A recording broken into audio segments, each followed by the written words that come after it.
Alright mga tol, bali papakita ko sa inyo yung stainless na visor bolt na binili natin. Ayan. Tapos ayan, may lock nut na rin siya.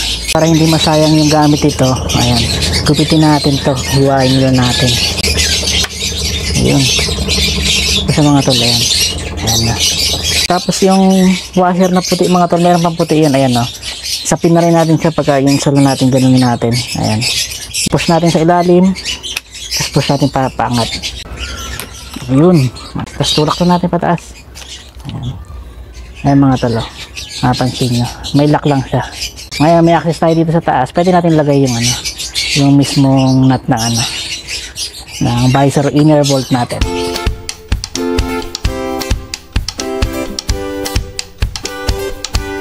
Marami kayong ma-order sa Shopee, pero yung iba hindi naman siya stainless, ano lang siya, gawa lang siya sa bronze. Ayan. Pwede siyang kalawangin sa mga metal lang. Ito pure na stainless talaga siya mga tol. Tapos ayan, may lock nut na rin siya para sure na ano, na hindi luluwag pag nahigpitan niya. Once na nahigpitan niya, na-install niyo rito, ayan, sa apat na yan, talagang mahigpit siya, hindi na siya luluwag. Ito kasi yung katagalan nito mga tol, tong goma rito sa apat na yan, naluluma siya, kumbaga sa init lamig. Ayan, pag nag-expire na yung goma, lalambot na siya. Tapos pag nadaan kayo sa mga lubak, nung nag-race ako sa Sagada, ayun, napansin ko siya, kumakalampag na tong visor. Kung ingay talaga, medyo nakakairita habang nag-drive kasi may kumakalampag-kalampag. Ayun, nung chinek ko, yun, umangat na to mga tol. Nasa Sagada na ako nun. Bali, kaya naisip ko bumili ng ganito. Yan, stainless na visor bolt para mas matibay at wala ng kalampag tong visor natin.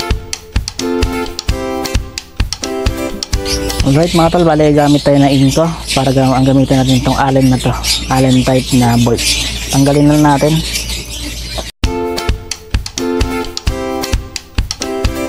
Rubber washer, huwag nyong iwawala yan, gamitin natin siya para pag ginansan natin, yung pa rin gagamitin natin.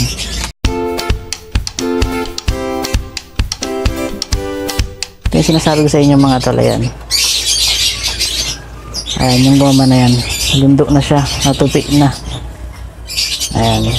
Kaya kailangan natin ng goma pa rin na ano, para yung salamin hindi mababasag pag in-install natin.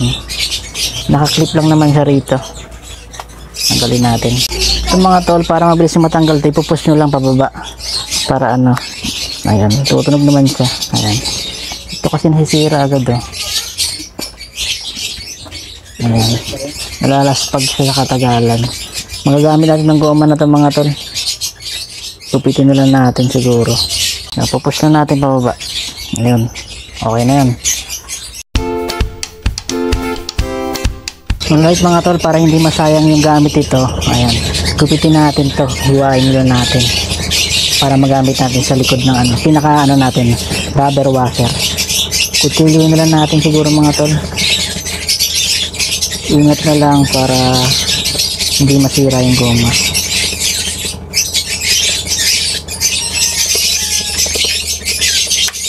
Ayun. Sa mga tol, ayan. Ayan na. Ito yung gagamitin natin ano, rubber washer para mas malapad at ayan, mas matibay ito syempre. Tapos yung washer na puti mga tol, meron pang puti yan, ayan o. Sapin na rin natin siya pagka yung solo natin, ganunin natin. Ayan. Hindi siya nakakabit eh. Para mas matibay pa, hindi siya bubuka.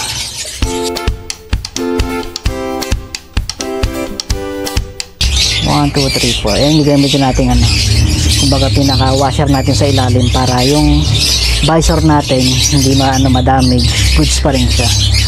Bali, install na natin yung bolt para mas makita natin kung mas okay na siya. Let's go.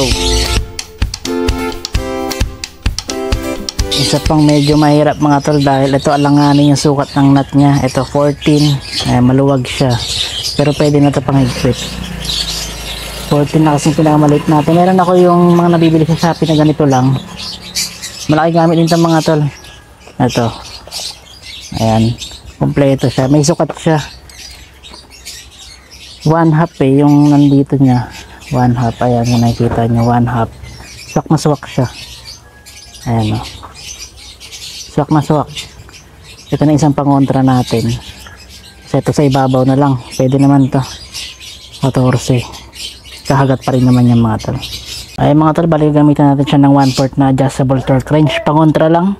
Then ito yung panghigpit na natin, 14 yung size niya pero nasa 1/2 lang siya eh. alanganin sa 14, siguro mga 13 ganyan. Mahirap siya higpitan dahil self lock nut yung yung pinaka nut niya.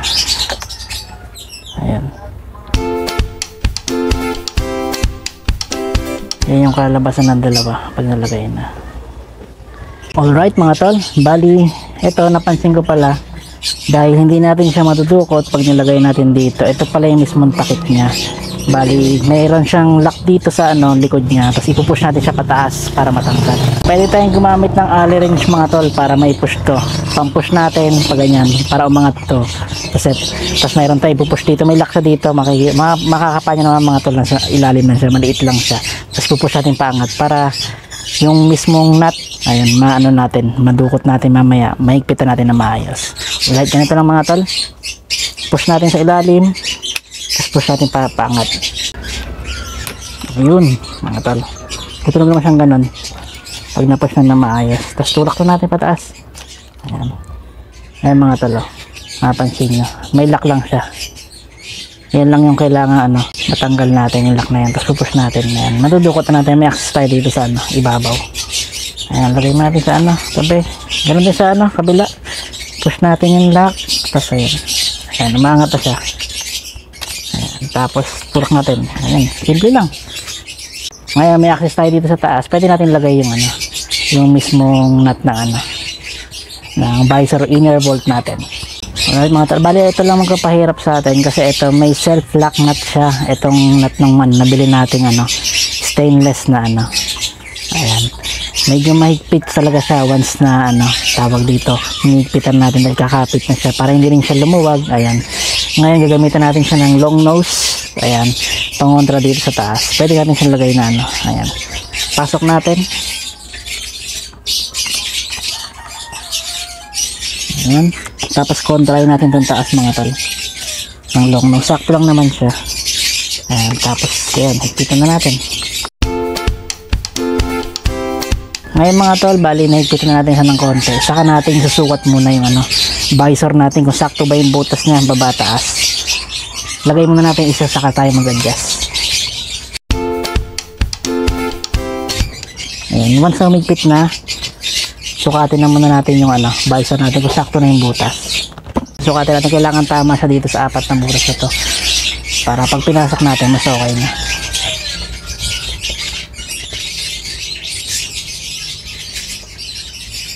Medyo sakto na rin siya. Sakto na. Ay mga tol, sakto na siya. Bali magigpit na lang tayo. Sakto na. Higpitan na lang natin. Since maigpit na mga tol, itong 4 na inner bolt na nilagay natin, itong stainless, pwede natin ilagay yung natin visor natin. Then siguro konting punas muna dahil ayan, madalang mapaliguan yung loob na to. Punasan lang natin. Kung napansin nyo kanina, ito yung ginupit ko lang kanina rin yung sa lumang natin. Lalagay pa rin natin siya dito mga tol. Ayan, para mas matibay at ayan, hindi masusugat yung mismong visor natin. Ayan, lalagay natin siyang ganyan mga tol. Then yung ayan, may washer siya sa loob mga tol, yung kulay puti, rubber washer. Huwag natin tatanggalin yan para maiwasang mag-crack o mabasag yung visor natin. Alright mga tol, bali yan, nilagay natin, binalik natin yung luma natin na yung sirang goma na pinagtanggalan natin. Magagamit nyo pa rin yung mga tol, huwag nyo tatanggalin kasi para pinaka-washer natin hindi masugat yung mismong visor natin, maiwasan mag-crack o mabasag. Ayan, tapos yun, dahan-dahan lang natin shoot. Ito lang medyo magpapahirap dyan kasi sabay-sabay natin siya yan.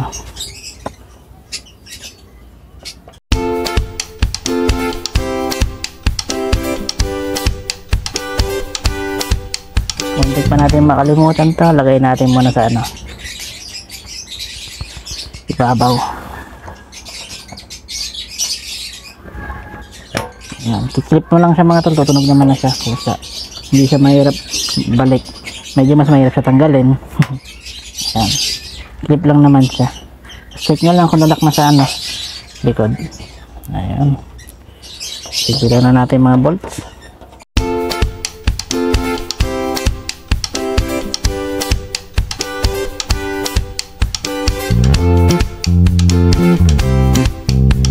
Since may goma naman yung mga tol, Kaya mas na-absorb niya yung ano, higpit. Tama lang, hindi siya maprepare sa sobra.